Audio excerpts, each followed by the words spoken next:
What's up? Please excuse me. Huh? Man, get out of her ass like that. That's so fucking disrespectful. Hey, baby. Do me a favor, bro. All right, let's Shut go. your ass up. Come on. Hey, what's up, y'all? My name is Millennial Smark, and I'm bringing you the slop, the whole slop, and nothing but the slop. Timestamps are located down in the description box below, or for those who are too lazy to use their hands for other means outside of making sure their right arm is stronger than their left arm, timestamps are located down in the pinned comment section as well. Let's talk about what we're going to discuss today, because apparently Matt Riddle has sunk to a new low, which is crazy. Because I thought he already sunk to a new low. The last time we talked about him sunk it to a new low. But I feel like this one, at the very least, it's not just sinking to a new low, but it really calls into question his morals. Well, fuck, he's Matt Riddle. He has no morals. This seems about on par.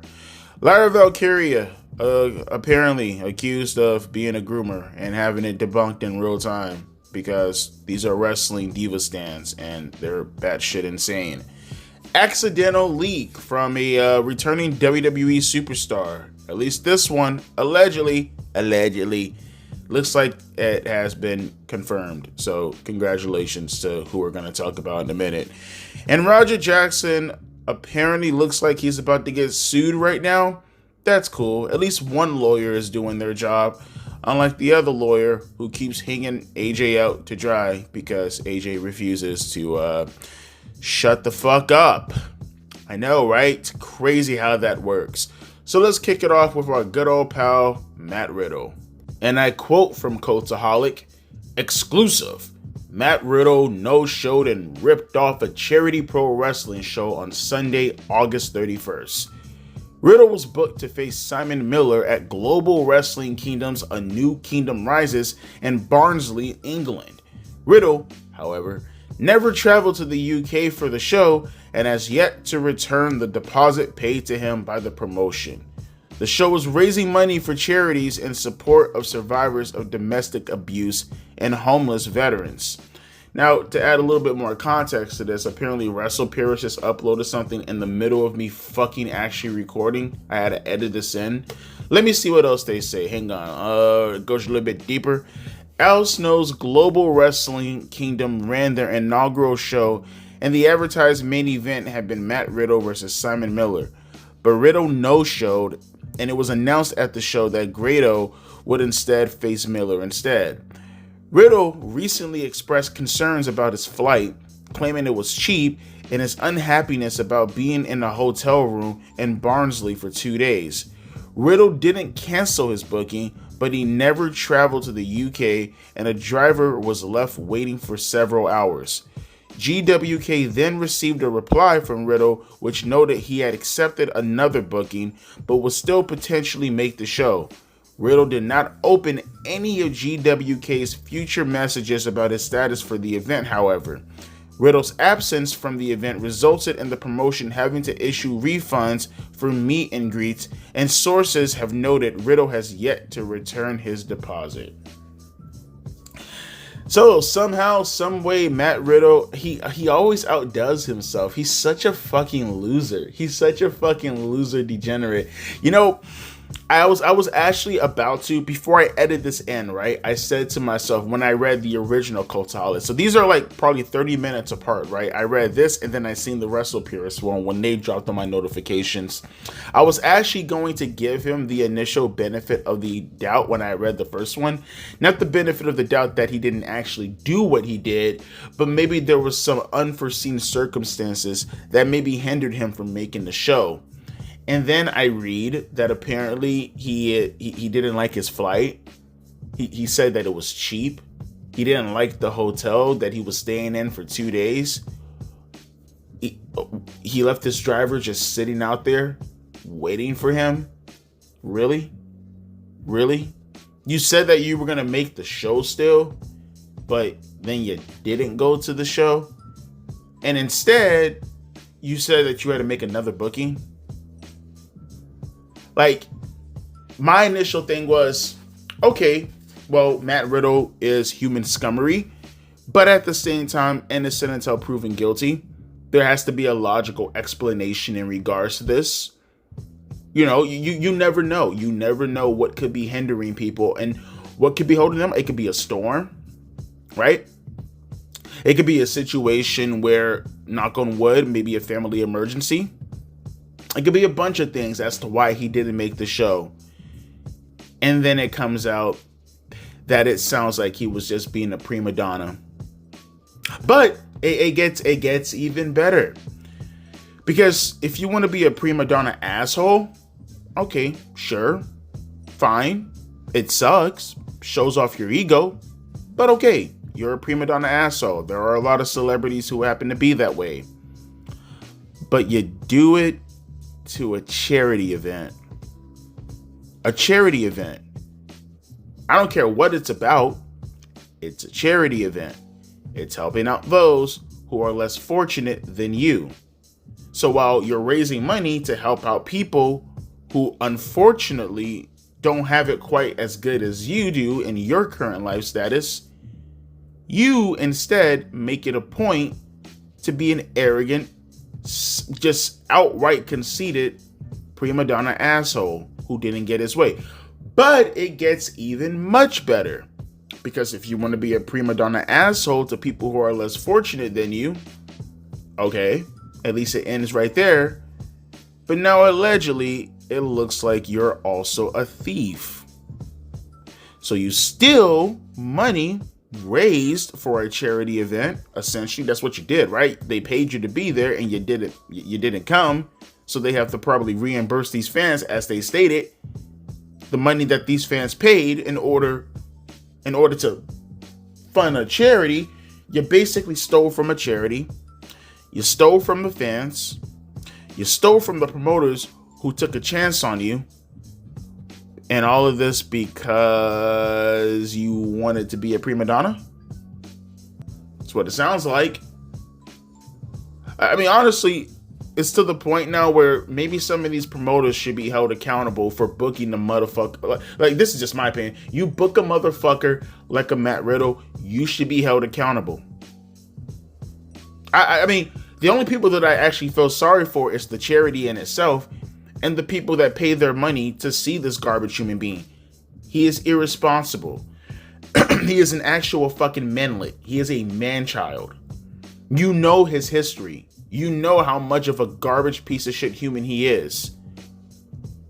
Why would you go out of your way to book him on your show?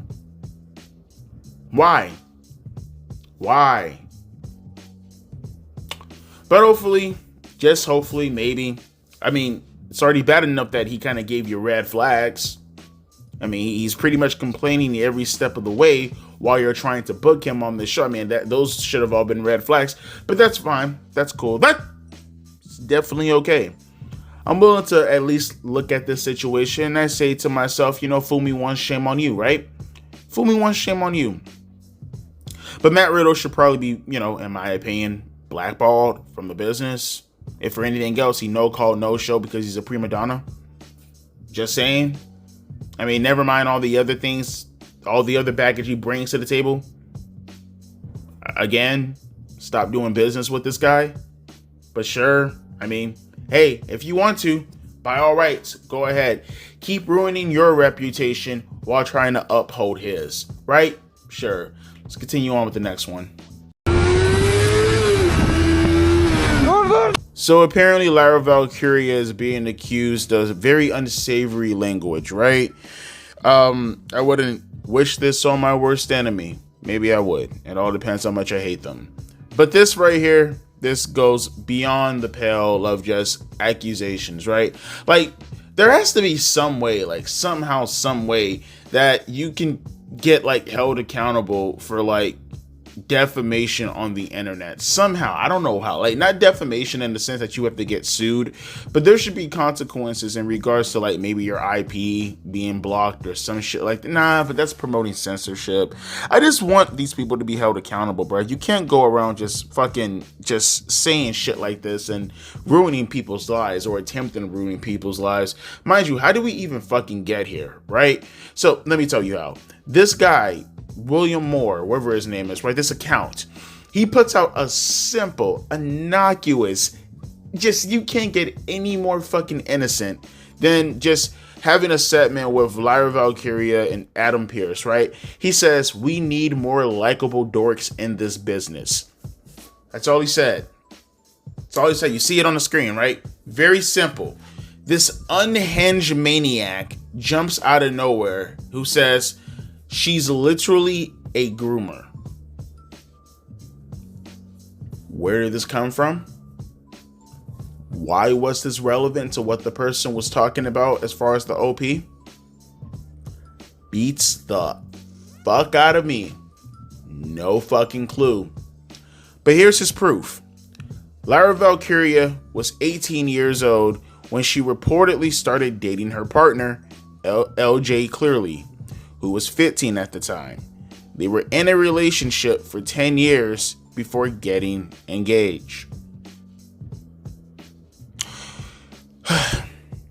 Okay, so you're probably asking yourself, because you already know 9 times out of 10, Devontae, what's the context surrounding this? Can we see the actual birthdays in themselves? Of course you can. Because a user, actually, this whole thread debunked the fuck out of him, but this user in particular was pretty thorough with it, right? He said, this math doesn't math. Lyra Valkyria, date of birth, October 23rd, 1996. LJ Cleary, date of birth, March 12th, 1999.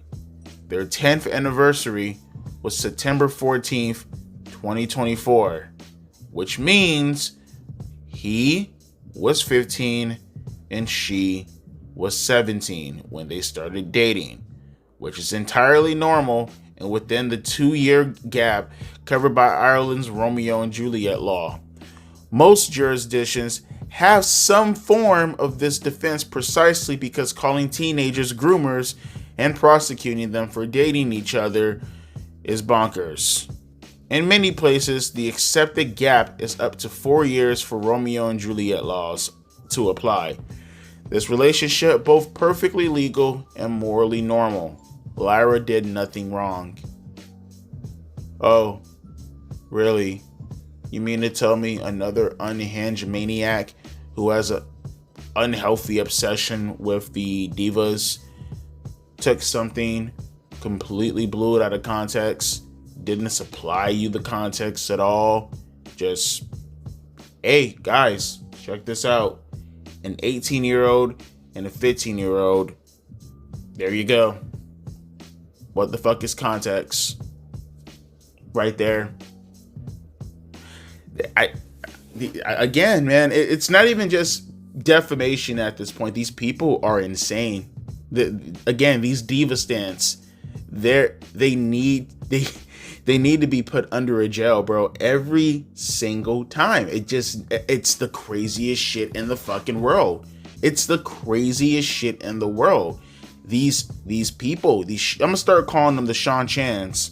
The Sean Chans of the world, bro. These people are fucking insane. Why would you even go out of your way to deliberately fuck with somebody like that? Like, what was the point of that, bro? There was no point. They do this shit all the time, bro. Actual real life psychopaths. I think we gave this enough time then was even needed or necessitated towards. I just seen this and I just found it funny. They were actually trying to call Lyra Valkyria a groomer. I don't even know why. I don't even know why.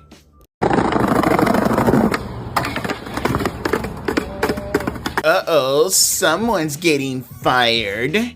So here, look at this real quick. How do you, I'm trying to figure out the level of incompetence you would have to just blatantly leak something like this in such a careless manner. So one of these fans, they were asking at WWE shop, where's the AJ Lee merch? What am I meant to wear on Friday when I watch SmackDown? Normal clothes? Sure. I mean, I know that's an attempt at a joke, but, you know. Gay? No, but WWE shop, they responded with, hey there, of course, we wouldn't expect that. You wouldn't expect them to wear normal. Okay. With AJ Lee's return to the ring, we are looking to have some fire gear, hopefully in time for WrestlePalooza. Be sure you're signed up for emails and get the latest updates on new live inventory. Happy shopping. Oh, bro. Sloppy shop. Bro, how, Sway? How does this happen? How does this happen? How the fuck do you have the WWE Shop Network reveal, spoil, pretty much mess up all your plans for what could have been an awesome surprise? I mean, not really messing up plans, or really an awesome surprise, because it's neither awesome nor a surprise. I mean, you're talking to me. I couldn't give a shit about AJ Lee, but I mean, for all her fans out there who are crossing their fingers and wondering, well, here you go. And just to get even more further confirmation, not that we really needed it, because again, we kind of knew, you can kind of follow the story. I know where this is going. Sean Ross chimed in and he was like, WWE sources have indicated that AJ Lee is set to return to the ring, as reiterated on Wall. What the hell? Wrestling Online? I don't fucking know what the hell a Wall is, or WLL. WWE sources also tell Fightful that most in the company consider it a foregone conclusion that she will be announced or be at this Friday's SmackDown. That'd be one hell of a way to bring her back. I mean, I guess. I don't know. Like, again, I'm purely speaking about this from a business sense, because once again, I don't care about AJ Lee at all. I mean, maybe some of you guys do. I mean, I don't know. Like, for me, I always thought she was overrated. You know, I always thought she always ruined all the segments she participated in. That's just me.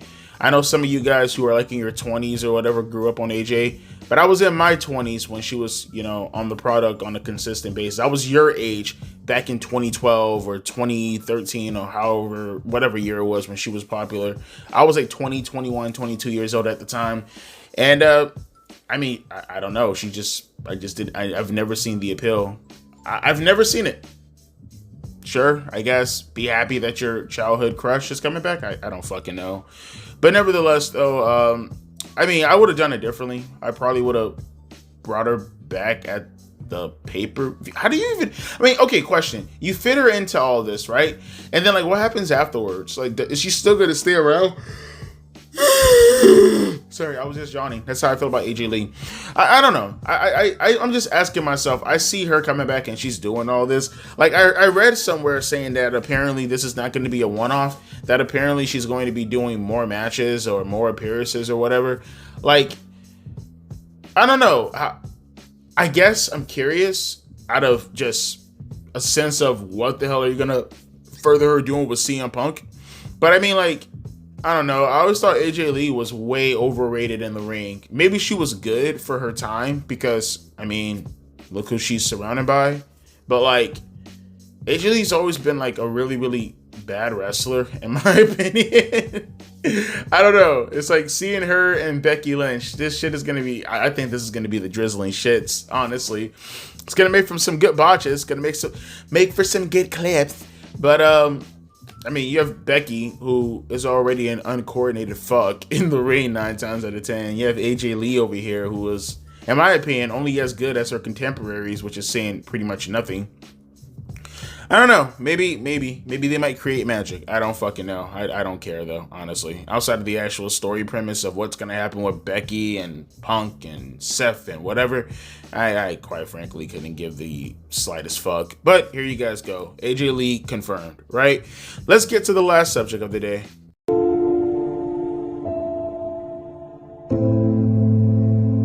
Psycho Stu is suing. Is he suing Raja specifically, or who is he suing specifically? I know from a decent source that there are lawyers involved, but that was on the internet. I think it was X posted it, and then a couple other ones. But is this confirmed? You know for a fact from your source, right? That there's lawyers involved. Is there any idea of who he's suing? I think their first name starts with an R and their last name's Jackson. Yeah, we know that there are lawyers involved, so let the process play out, and then we'll know it by ear. But I can say there's a high probability. Gotta say, nothing gets my jollies off as much as hearing Roger Jackson finally getting his comeuppance. But I will say, this is kind of going a little bit too long. You know what I mean? Like, okay, a high probability of arresting, a high probability of getting sued, a high probability of this, a high probability of that. I mean, technically there's a high probability I'm going to most likely die from AIDS, but, you know, it hasn't happened yet. Like, we need confirmation, okay? Confirmation. We need something written down on paper. We need actions happening. We need to actually have a video camera following this man like it follows him on Kick. I need a conclusion of some sort. This right here, the storybook is still opened, okay? The storybook is still opened. Now, I will say, at the very least, homeboy, at the very least, from what it sounds like, is lawyering up, right? He's going to let his lawyers do all the talking. Notice how Doug is being very cautious with how he talks, right? Which is good. I like that because, again, it kind of tells me that they're all talking to lawyers. They're talking to investigators right now, and they're trying their best not to spill the beans while at the same time giving people an update. I respect that. I want that. That's cool with me. You know who doesn't understand that? You know who doesn't respect that? You know who doesn't get that? Well, this guy right here, of course. There's been speculation. Did you lose your job? What all has happened with you? Okay, when it comes to my shoot day job, it wasn't because obviously there's no conviction here, right? There's on my behalf, there's no crime that I actually committed. It was more so me bringing bad attention. Right? They say we saw this thing on TMZ about you being an accessory to an attempted murder, and we just can't have that traffic come our way. So you're not technically fired, but we're not really asking you to come back to work until this dissipates. Okay, fine. That checks out. I mean, you did outright say that you were fired from your job. There was no technical. You just flat out said that you were fired, right? But that's fine. That's okay because, hey, man, look, you're in the heat of the moment. You're emotional. You know, you're going to say some things that might get misconstrued. You're going to say some things that maybe you didn't mean it within that context. It happens all the time. I do it for a living on YouTube. Sometimes I say things where it comes out to be something else when in reality I didn't mean it that way, right? Ironically, having to deal with your videos, it mostly happened. But that's not the problem, right? Let's continue watching.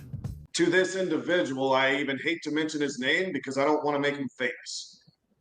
But Doug goes on a social platform which reaches world attention, global attention, and stating that I set up Stu because I had heat with Stu.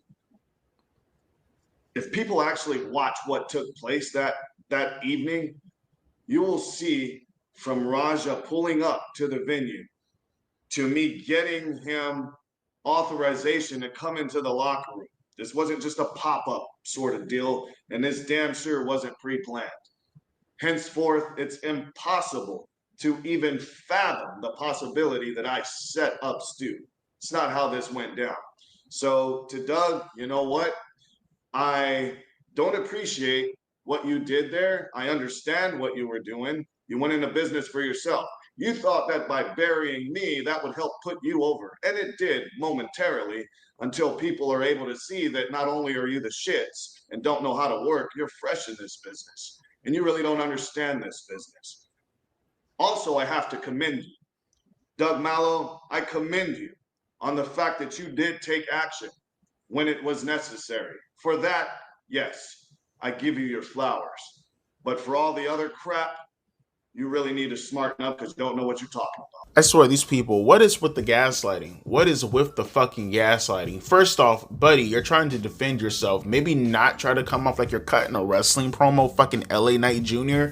Okay, bro, that's not what Doug is saying. Doug is saying you had a previous vendetta or a previous feud or problem with Stu.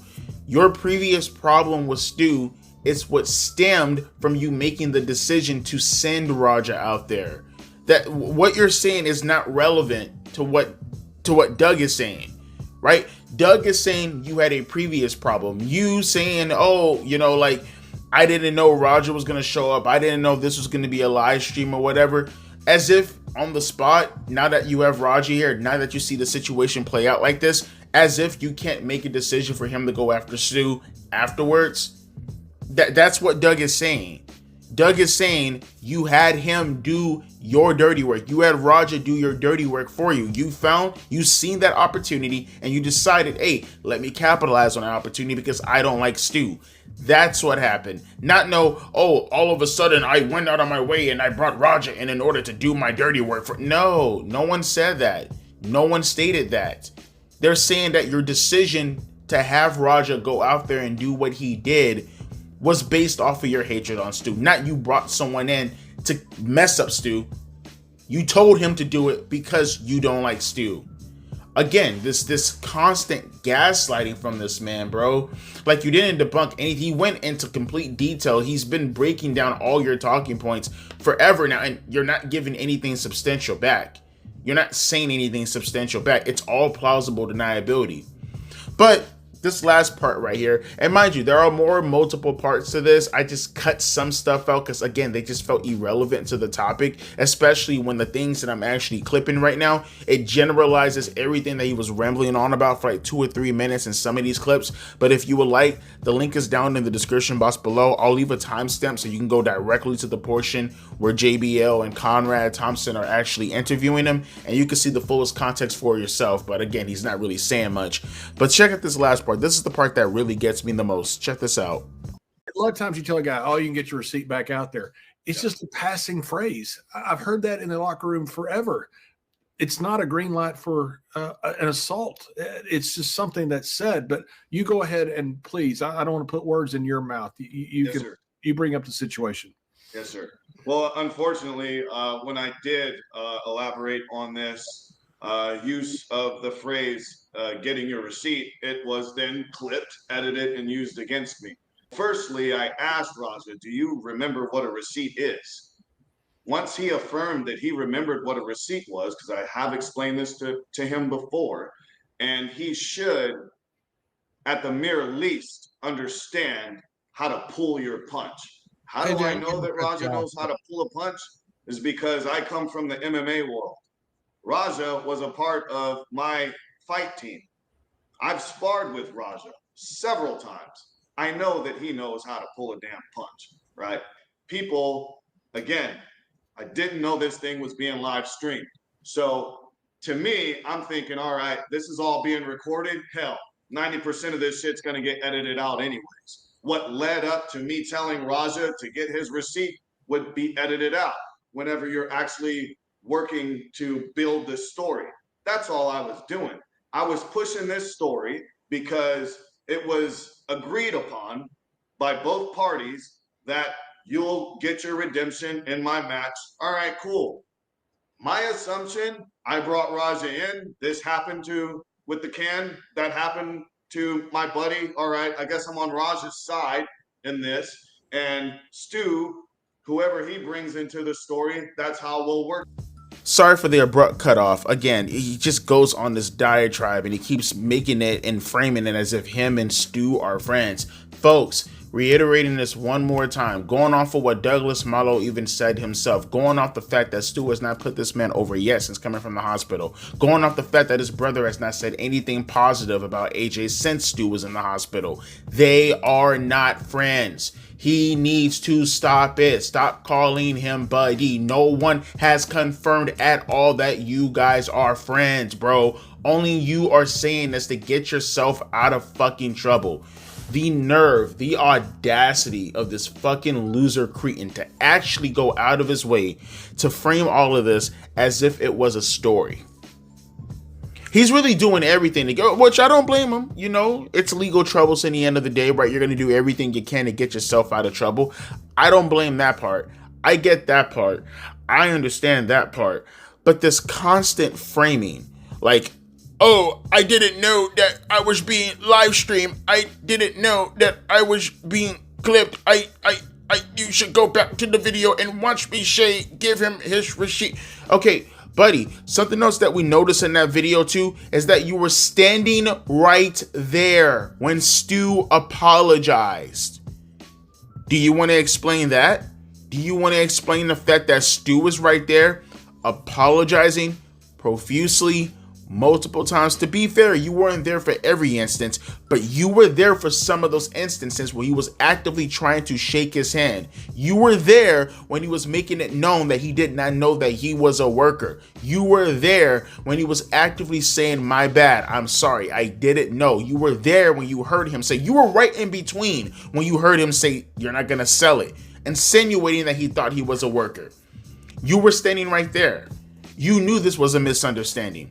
And yet you told this guy to get a receipt on your so-called buddy, your so-called friend, your so-called pal, right? The guy who's actively telling you, showing you that it was a big misunderstanding. Such good friends, right?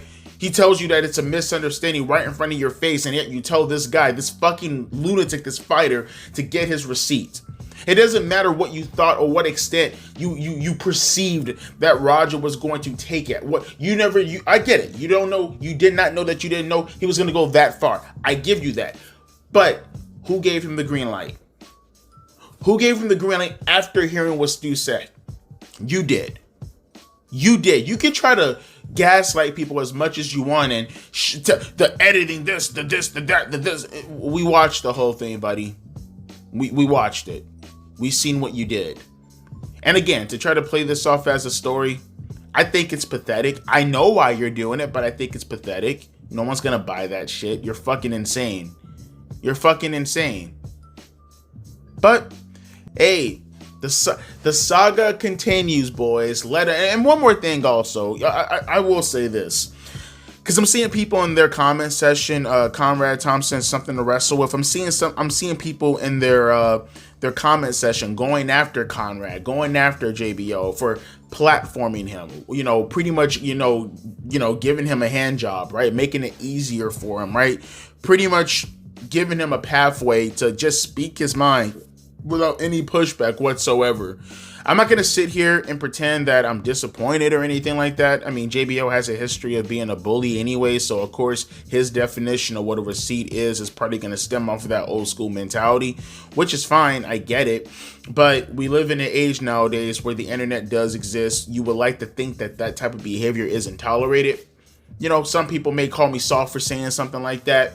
Again, I believe in a working environment, and if we're going to be structured in this manner, then let's act like we're structured, right? You work for WWE, they're a conglomerate, they're corporate, they have standards and practices. Would you, again, to keep this consistent, if this is the 1970s or the 1980s or even the 90s, maybe, but knowing that you work for WWE, if someone were to do this in a WWE ring, would you react in the same manner? I highly doubt JBL would. I don't mind the whole giving people a platform thing. I disagree with the people in the comment section who were saying things like this.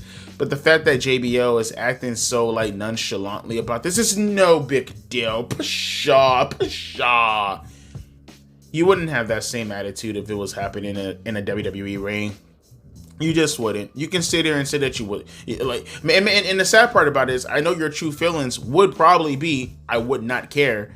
But I'm just saying, you would at least fake it and get all corporate if it happened in a WWE ring. And any wrestler who did any of that stuff, you will read them the riot act and say that you're in the big leagues. Act like it. So please, miss me with the double standards. But let me hear your thoughts down in the comment section below as to how you felt about all these topics. I know this one was just a tad bit longer than most of the other videos, but we had a lot that we had to get in. How do you feel about Roger Jackson finally getting his comeuppance? Maybe. We're still waiting. AJ's bullshit stances as far as what he was taking in here. How do you feel about the AJ Lee leaks? The best kept open secret in all of professional wrestling today, I guess. Lyra Valkyria and her grooming allegations. Who's do you want to talk about the economic state of advancing grooming? I don't know. I feel like we should probably talk about the economic states of grooming when it comes to Lyra Valkyria. And how do you feel about Matt Riddle being an absolute piece of shit? I know. The cycle, it's like a 360, just keeps on going and going and going. But I'll be back later on tonight for the Dynamite review. Unless you're seeing this in the future, then shut the fuck up. As always, my name is Devontae, aka Millennial Smart, and I'll be catching you fine folks later. A deuces and a P.O.S.